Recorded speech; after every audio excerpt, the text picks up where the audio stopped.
everyone, welcome back. If you're new here, then welcome. Tanshikia Wow Mizumi. I'm Abigail, or Abby, Abigail Dishnakashan. I'm 27, Métis and autistic, and love talking about autism stuff, so this is where I do that. Today is April 13th, and happy birthday to me. I am now about 4 days behind on the prompts because I had a bad cold.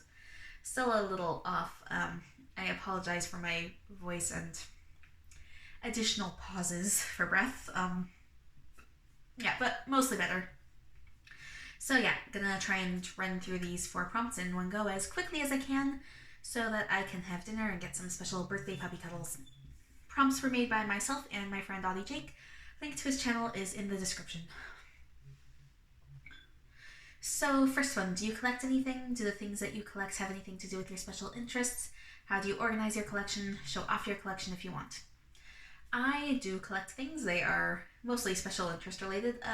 Mostly books, Tolkien books for example, also Dungeons and Dragons books, and I also have a big dice collection for D&D, and even though it's big, I still need more dice. They're pretty, I love them, they make me happy. I've got most of the source books for 5e, not a lot of campaign books. I think I'm only missing 2 or 3 source books. I sticky note my books quite thoroughly. I love my Dungeons and Dragons stuff. Someday I might show it all off, but not right now. A few books I'm using for a campaign I'm in currently, along with one of my dice bags, are currently in a backpack. The rest of my books are in a box together, and my dice are in hand-knit bags that I made myself, tucked into a little wicker box that can fit inside the other box that my books are in. I also have a file folder for character sheets. Only thing that doesn't fit in the Dungeons and Dragons box right now is my Curse of Strahd revamped campaign stuff, because it came in a big coffin-shaped box, and it is beautiful. Next one. Would you consider yourself to be a creative person? What kind of things do you create? Does being autistic influence how creative of a person you are? I consider myself very creative. I have been developing my own fantasy world since as far back as I can remember.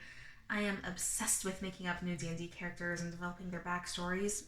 I love to write and have been self-publishing through Amazon. The 3rd short story about my dog will be up on Saturday, and I've almost got the paperback version containing all 3 ready to go. Sorry for that shameless self-promotion. I studied dramatic arts as my major in university and love theater. Not so much wanting that for a career anymore for a variety of reasons, but would still love to do community theater in the future. I think that being autistic absolutely influences my creativity. Much of my creativity is related to my special interests, and it influences everything else about my life and how I interact with the world, so yeah. 3rd one, do you consider yourself to be an organized person or disorganized? In what ways does being autistic affect how organized you are? Well, I like being organized. I want to be organized, but the ADHD part of me cannot commit to things long enough to make them routine, and I fail. Partially also because of how busy I am. Struggle to have the energy to actually get things done after work.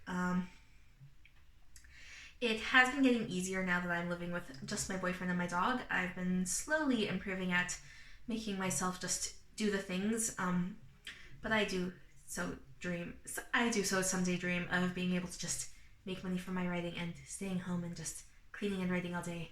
That is my dream life. Writing and chores. I am making myself sound so boring right now, but that really is my dream. And now for today's prompt. What are some aspects of being autistic that you feel don't get talked about enough? Periods.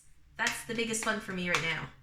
I think I've only ever really seen periods addressed in how they can be for autistic people who menstruate like once in a Facebook post, and I unfortunately forget which page shared that post now. But yeah, sorry if this turns into a bit of major oversharing about menstruation here, but this does bug me a lot.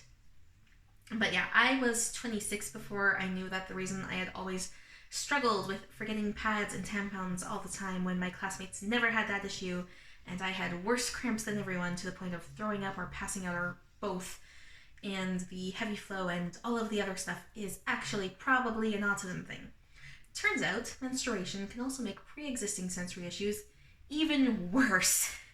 So, No wonder I always had worse meltdowns at that time too. But yeah, no one wants to talk about periods to begin with, and people like to keep thinking that autism is just for boys. So all of this gets completely overlooked, and I hate it. Anyway, I think that's everything. All caught up now. Hopefully, I don't fall behind again. Thank you everyone for watching. Merci pour ton temps. And I will see you in tomorrow's video. Kawapamitin Mina.